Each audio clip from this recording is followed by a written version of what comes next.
اعوذ باللہ من الشیطان الرجیم بسم اللہ الرحمن الرحیم ثم انزل علیکم من بعد الغم امنۃ، پھر اس غم کے بعد اللہ تعالیٰ نے تم پر ایک اونگ نیند سی طاری کر دی، نعاسا امنۃ نعاسا یغشا طائفۃ منکم، کہ جو تم میں سے ایک گروہ کے اوپر جو ہے وہ طاری ہو گئی۔ اور یہ نیند جو آتی ہے یہ اطمینان قلب کا مظہر ہوتی ہے، کہ جیسے اب سب کچھ انسان نے بھلا دیا اور یہ کہ ایک اس کی کیفیت جو ہے ہو گئی ہے، تو یہ اللہ کی رحمت کے طور پر ہوا۔ وَطَائِفَةٌ قَدْ أَهَمَّتْهُمْ أَنفُسُهُمْ يَظُنُّونَ بِاللَّهِ غَيْرَ الْحَقِّ، البتہ ایک گروہ ایسا تھا کہ جنہیں اپنی جانوں کی پڑی ہوئی تھی اور وہ اللہ کے بارے میں ناحق گمان کر رہا تھا، ظن الجاہلیہ، جہالت والے گمان کر رہا تھا۔ یعنی اگر کوئی بچے کھچے منافقین بھی رہ گئے تھے عبداللہ ابن ابی کے 300 آدمیوں کے جانے کے بعد، اگر کوئی دو چار ہوں تو ان کا حال یہ تھا کہ اس وقت انہیں اپنی جانوں کے لالے پڑے ہوئے تھے، جب یہ کیفیت ہو تو وہ اونگ کیسے آئے گی؟ تو ان کا تو حال یہ تھا کہ ان کے دل میں وسوسے آ رہے تھے کہ اللہ نے تو مدد کا وعدہ کیا تھا، وہ مدد تو پھر جھوٹی ہو گئی، بات تو اللہ کا جو ہے اللہ کی بات سچی ثابت نہیں ہوئی۔ ظن جاہلیت ان کے دماغوں میں پیدا ہو رہا تھا۔ وَطَائِفَةٌ قَدْ أَهَمَّتْهُمْ أَنفُسُهُمْ، انہیں اپنی جانوں کے لالے پڑ گئے، يَظُنُّونَ بِاللَّهِ غَيْرَ الْحَقِّ ظَنَّ الْجَاهِلِيَّةِ، وہ اللہ کے بارے میں گمان کر رہے تھے ناحق، کیونکہ جاہلیت کا ظن تھا۔ يَقُولُونَ هَلْ لَنَا مِنَ الْأَمْرِ مِنْ شَيْءٍ، اور وہ کہہ رہے تھے کہ ہمارے لیے بھی کوئی اختیار میں حصہ ہے یا نہیں۔ ہو سکتا ہے یہ وہ لوگ ہوں جنہوں نے اس وقت بھی مشورہ دیا تھا کہ جیسے حضور کی رائے تھی کہ مدینے کے اندر ہی محصور رہ کر جنگ کی جائے، ہماری بات نہیں مانی گئی تو ہمارا بھی کوئی اختیار ہے کہ نہیں، ساری بات محمد کی چلے گی صلی اللہ علیہ وسلم۔ یہ بھی جماعتی زندگی میں ہوتا ہے، انسان جو ہے پسند نہیں کرتا، ہر شخص چاہتا ہے میری بات بھی ہو، میری بات کو بھی مانا جائے، میری رائے جو ہے وہ بھی چلے۔ آخر ہم سب اپنے امیر کی رائے ہی مانتے رہیں، کیسے ہوگا؟ تو حل لنا من الامر من شیء، وہ ہمارے بھی اختیار میں کچھ ہے یا نہیں، ہمارا بھی کوئی اختیار ہے کہ نہیں۔ قل، کہہ دیجئے، ان الامر کلہ للہ، امر اور اختیار تو کل کا کل اللہ کے لیے ہے۔ یخفون فی انفسہم ما لم یبدون لک، اے نبی یہ اپنے دل میں وہ بات چھپا رہے ہیں ما لا یبدون لک، جو آپ پر ظاہر نہیں کر رہے۔ ان کے دل میں کیا ہے اب اللہ کھول کر بتا رہا ہے۔ یقولون لو کان لنا من الامر شیء، یہ کہہ رہے ہیں کہ اگر ہمارا اختیار چلتا، ہماری رائے مانی جاتی، ہمارے مشورے پر عمل ہوتا، ما قتلنا ہاہنا، تو ہم یہاں قتل نہ ہوتے، یعنی ہمارے اتنے لوگ یہاں پر شہید نہ ہوتے۔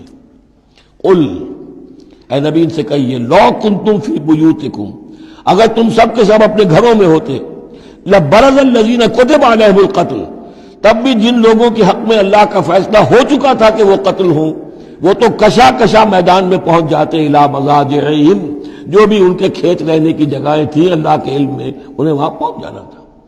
یہ تو اللہ تعالیٰ کے فیصلے ہوتے ہیں، تمہاری تدبیر سے اس کا کوئی تعلق نہیں۔ جن کے لیے یہ طے تھا اللہ کے علم میں، اللہ کی مشیت میں، کہ انہیں یہ جو خلعت فاخرہ ہے، شہادت کی پہنانی ہے، وہ آتے خود بخود پہنچ جاتے، گھروں سے نکل کر آتے کشا کشا۔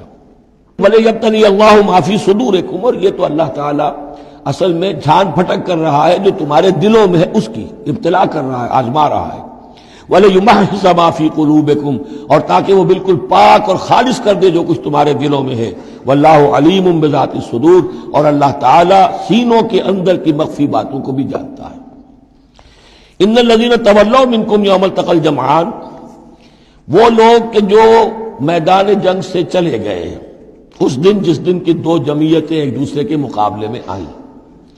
یہ تذکرہ ہو رہا ہے کچھ ایسے حضرات کا کہ جو جنگ کی جب شدت ہوئی تو وہ جان بچانے کے لیے، جیسے کچھ لوگ کوہ احد پر چڑھے تھے، وہ ذرا اس سے آگے بڑھ کر میدان ہی سے فرار کر گئے۔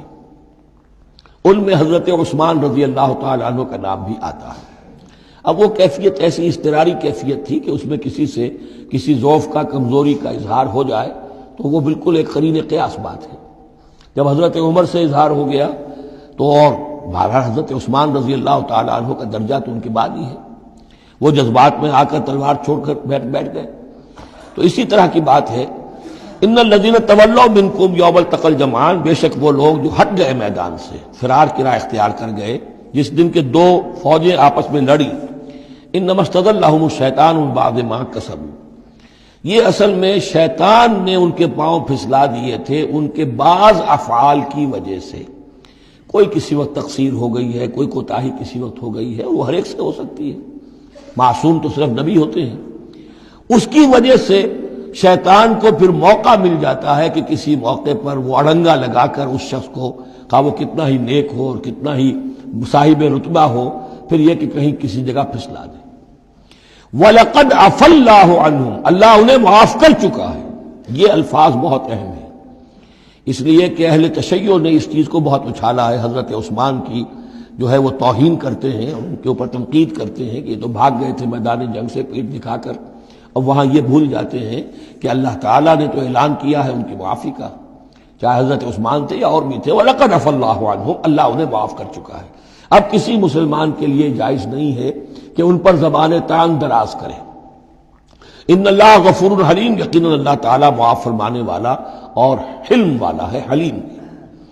یا ایھا الذین آمنوا لا تکونوا کالذین کفروا وقالوا لاخوانہم اذا ضربوا فی الارض او کانوا غزا لو کانوا عندنا ما ماتوا وما قتلوا، اہل ایمان تم ان لوگوں کے مانند نہ ہو جاؤ جنہوں نے کفر کیا اور جنہوں نے اپنے بھائیوں کے بارے میں کہا جبکہ وہ تھے زمین میں سفر پر نکلے ہوئے یا کسی جہاد میں شریک تھے، اگر وہاں وہ ان کا انتقال ہو گیا، لو کانوا عندنا ما ماتوا وما قتلوا، کہ اگر ہمارے پاس ہوتے تو نہ مرتے نہ قتل ہوتے۔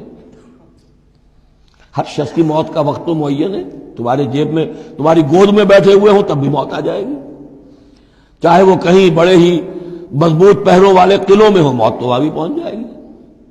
تو تم ان لوگوں کی طرح کی باتیں نہ کرو، یہ تو کافروں کی طرز کی باتیں ہیں۔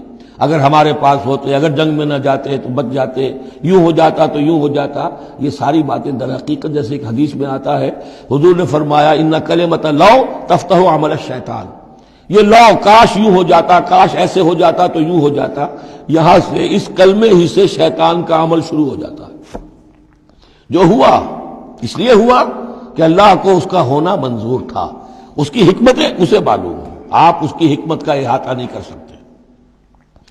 یا ایھا الذین آمنوا لا تکونوا کالذین کفروا وقالوا لاخوانہم اذا ضربوا فی الارض او کانوا غزا لو کانوا عندنا ما ماتوا وما قتلوا لیجعل اللہ ذلک حسرۃ فی قلوبہم، یہ تو اللہ تعالیٰ ان کے دلوں میں حسرت کی آگ جلا دیتا ہے، یہ بھی گویا کہ ان کے کفر کی سزا ہے۔ واللہ یحیی و یمیت، اور دیکھو اللہ زندہ رکھتا ہے اور وہی موت وارد کرتا ہے۔ واللہ بما تعملون بصیر، اور جو کچھ تم کر رہے ہو اللہ اسے دیکھ رہا ہے۔ وَلَئِن قُتِلْتُمْ فِي سَبِيلِ اللَّهِ، اگر تم اللہ کی راہ میں قتل ہو جاؤ، او متم، یا تمہارا ویسے ہی انتقال ہو جائے، موت آ جائے، او متم لمغفرۃ من اللہ ورحمۃ خیر مما یجمعون، تو چاہے اللہ کی راہ میں قتل ہو جاؤ یا ویسے موت آ جائے، اللہ تعالیٰ کی طرف سے جو مغفرت تمہیں ملے گی وہ اور رحمت ملے گی وہ کہیں بہتر ہے ان چیزوں سے جو تم جمع کر رہے ہو۔ اور 10 سال جی لیتے تو کیا کر لیتے، اور کچھ جمع کر لیتے۔ اللہ تعالیٰ نے شہادت کی موت دے دی، اس سے بڑی اور تمہارے لیے شہادت کون سی ہوگی۔ وَلَئِن مُتُّمْ أَوْ قُتِلْتُمْ لَإِلَى اللَّهِ تُحْشَرُونَ، اور چاہے تمہیں بستروں پر موت آئے، چارپائیوں پر جان نکلے، اور چاہے تم قتل ہو، ہر حال میں تمہیں بہرحال اللہ کی جناب میں جمع کر دیا جائے گا، گھیراؤ کر کے تمہارا وہاں لے جایا جائے گا۔ آخری منزل تو وہی ہے۔ فرق کیا ہے کہ بستر پر پڑے ہوئے دم توڑ رہے ہیں، یا یہ کہ میدان جنگ کے اندر شہید ہو گئے۔ صدق اللہ العظیم۔